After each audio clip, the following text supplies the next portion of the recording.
Depuis quelques semaines, un mot revient régulièrement dans le débat public. Castration chimique. Bruno Retailleau, ancien ministre de l'Intérieur et candidat à l'élection présidentielle, se dit favorable à la castration chimique des auteurs d'agressions sexuelles sur mineurs. Il propose de les rendre obligatoires sans leur consentement. En France, la castration chimique dépend du strict consentement du condamné. À chaque nouveau drame impliquant un enfant, la même question réapparaît. Faut-il empêcher physiquement certains individus de passer à l'acte? À première vue, la réponse paraît évidente. Si un comportement possède une composante sexuelle, penser à réduire la testostérone pourrait réduire le risque. Logique, simple, basique, presque rassurant. Mais à mesure que j'ai réfléchi à cette question, un doute est apparu. Et si nous étions en train de traiter un symptôme sans être certains d'avoir compris le mécanisme? Et si la véritable question n'était pas comment empêcher le passage à l'acte, mais plutôt sommes-nous certains de comprendre ce qui met le passage à l'acte réellement en mouvement? Car avant de chercher une solution, encore faut-il être certain d'avoir identifié correctement le problème. Prenez bien vos aises. Bienvenue dans Incarnation.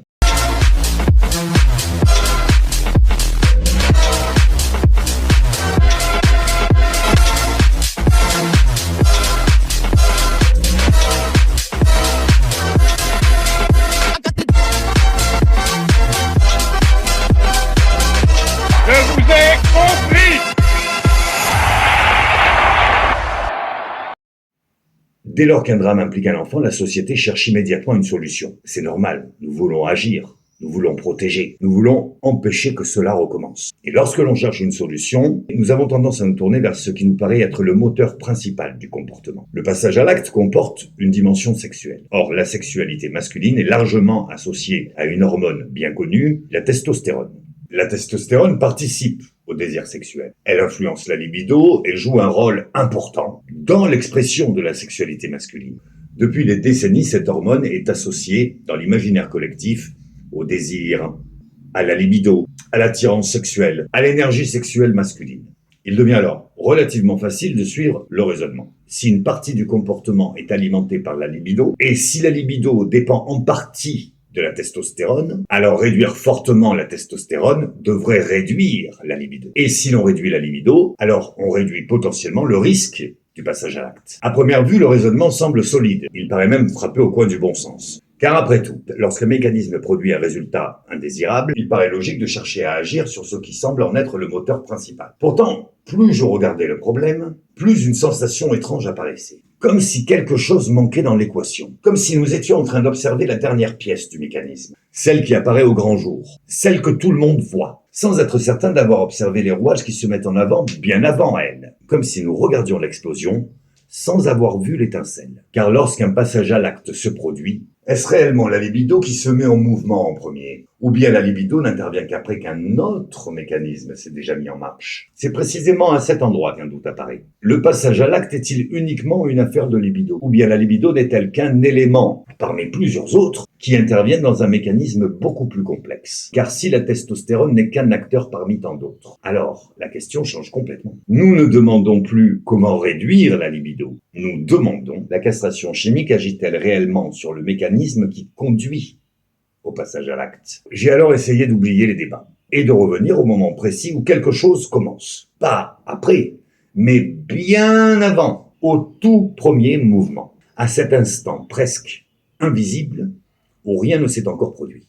Un individu se retrouve seul. Une circonstance particulière apparaît. Une opportunité se présente. Personne ne regarde. Personne n'intervient.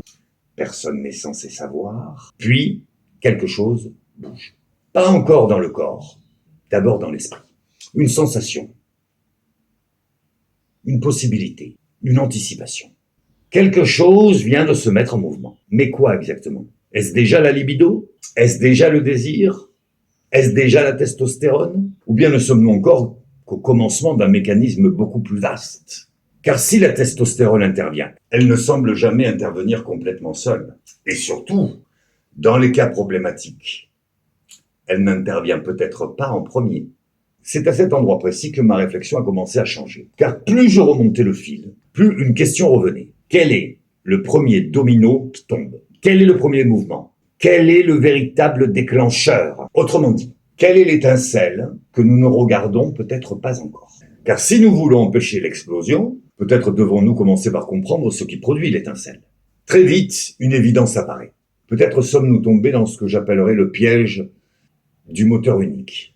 Cette tendance humaine qui consiste à chercher une seule chose a un phénomène complexe.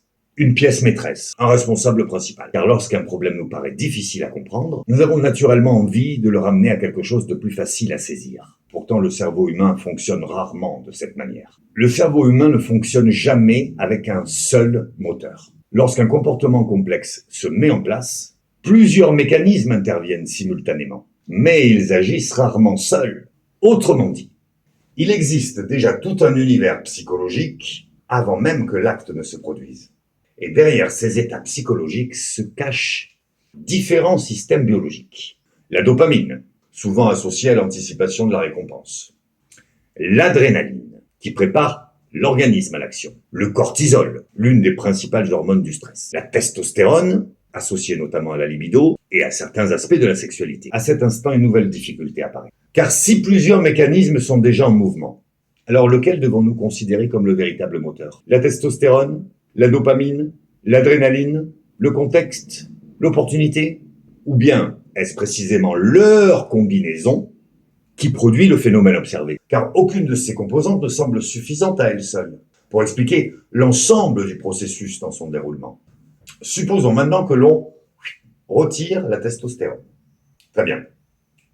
Que devient tout le reste? Que devient l'anticipation? Que devient l'excitation du risque? Que devient cette sensation particulière qui peut apparaître lorsqu'un individu se retrouve face à une opportunité qui lui semble accessible? Que devient la recherche de récompense? Que devient ce qui pousse le cerveau à anticiper un bénéfice, une satisfaction ou un soulagement, avant même qu'un acte ne soit commis? Que deviennent les mécanismes qui précèdent l'apparition du désir lui-même? Car si plusieurs rouages sont déjà en mouvement, avant que la libido n'intervienne, alors une nouvelle question apparaît. La testostérone est-elle le point de départ du mécanisme? Ou bien n'est-elle qu'un acteur qui rentre en scène lorsque la pièce a déjà commencé? Je ne prétends pas avoir la réponse. Je pose simplement la question. Car une société mature doit accepter de dire « je ne sais pas encore ». Et parfois, reconnaître ce que l'on ne sait pas constitue le premier pas vers ce que l'on pourra un jour comprendre. Car lorsqu'une réponse ne suffit plus, il devient peut-être alors nécessaire de changer de question. Dans le prolongement, ma réflexion a changé de direction.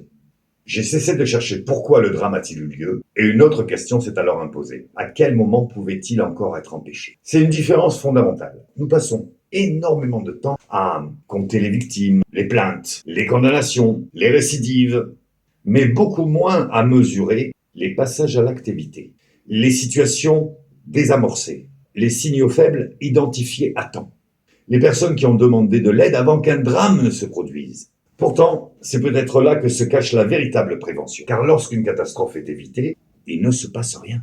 Et lorsqu'il ne se passe rien, il devient particulièrement difficile de mesurer la valeur de ce qui a été évité ou empêché. C'est peut-être là que se situe notre point aveugle. Nous savons relativement bien observer les conséquences, nous savons beaucoup moins observer les bifurcations. Cet instant particulier où plusieurs chemins deviennent encore possibles. Les moments où une histoire aurait pu prendre une autre direction. Les moments où un signal faible aurait pu être reconnu. Les moments où un premier domino aurait pu être arrêté avant de faire tomber tous les autres. Avons-nous consacré autant d'énergie à comprendre ce qui empêche un passage à l'acte qu'à comprendre ce qui le suit? Car prévenir ne consiste pas seulement à comprendre les drames. Prévenir consiste aussi à comprendre les moments où ils n'ont finalement jamais eu lieu. Si je devais imaginer le rôle idéal du psychiatre, ce ne serait pas forcément celui qui analyse le passé. Ce serait celui qui remonte le fleuve. Toujours plus haut, toujours plus loin, jusqu'à retrouver le premier domino, le trigger, le moment déclencheur, le moment exact où le processus commence. Car lorsque nous observons un passage à l'acte, nous avons naturellement tendance à regarder ce qui s'est produit, puis à chercher pourquoi cela s'est produit. Mais peut-être devrions-nous consacrer davantage d'énergie à comprendre comment cela commence. À quel instant précis quelque chose s'est mis en mouvement? Quelle sensation? Quelle circonstance? Quelle opportunité? Quel changement intérieur transforme une possibilité en scénario envisageable? Car si l'on parvient à identifier le moment où le mécanisme démarre, alors peut-être devient-il possible d'intervenir avant qu'il ne s'emballe. Peut-être devient-il possible d'apprendre à reconnaître ce moment, à le nommer, à l'observer. Car un incendie n'est jamais aussi facile à éteindre qu'au moment où apparaît la première étincelle. Nous passons énormément de temps à analyser les conséquences, mais peut-être pas suffisamment à explorer les commencements. Et c'est là que ma réflexion a rencontré un mot, un seul mot, invariant. Un invariant est quelque chose qui demeure, quelque chose qui survit au changement, quelque chose qui reste présent, alors même que tout le reste semble se transformer. Qu'est-ce qui demeure constant derrière des comportements pourtant très différents? Le vol, l'addiction, le pari risqué, la fraude, la relation interdite, la violence. À première vue, ces comportements n'ont rien en commun. Les contextes changent, les motivations changent, les conséquences changent, les individus changent. Et pourtant, plus je les observais, plus une même question revenait. Qu'est-ce qui revient toujours? Le désir? Pas nécessairement. La violence? Pas toujours. La sexualité? Certainement pas. Alors quoi? Qu'est-ce qui traverse chacune de ces situations? Qu'est-ce qui demeure lorsqu'on retire les détails? La transgression. Pas forcément pour cause unique, pas forcément pour explication suffisante, mais comme présence constante, omniprésente. Les formes changent, les époques changent, les cultures changent, les individus et les histoires changent, mais le franchissement conscient d'une limite semble revenir à chaque fois. Comme si derrière la diversité des comportements existait une dynamique plus profonde, une dynamique que l'on retrouve sous des visages différents. Une dynamique qui ne dit pas encore pourquoi un acte se produit, mais qui commence peut-être à nous renseigner sur la manière dont il devient possible. Alors aujourd'hui, je n'affirme rien. Je ne prétends pas avoir découvert une vérité. Je pose simplement une question. Avant de chercher comment punir, avant de chercher comment sanctionner, avant même de chercher comment traiter, sommes-nous certains de comprendre ce qui met réellement le processus en mouvement? Depuis le début de cette réflexion, nous avons observé les conséquences. Puis nous avons cherché l'étincelle. Nous avons cherché le premier domino. Nous avons cherché le moteur. Puis nous avons découvert qu'il n'existait peut-être pas un moteur unique, mais un mécanisme. Et qu'au milieu de cette mécanique semblait revenir quelque chose d'unique. Encore et encore, comme un invariant. Car si nous voulons protéger les enfants, alors peut-être que notre priorité ne devrait être pas uniquement de comprendre les catastrophes après qu'elles se soient produites. Peut-être devrions-nous consacrer davantage d'énergie à comprendre comment les empêcher avant qu'elles n'arrivent. À comprendre les bifurcations, les signaux faibles, les premiers mouvements, les commencements. Car un premier domino arrêté ne devient jamais une catastrophe. Et une étincelle désamorcée ne devient jamais un incendie. Et cela commence peut-être par une question simple. Quel est l'invariant que nous n'avons pas encore complètement identifié?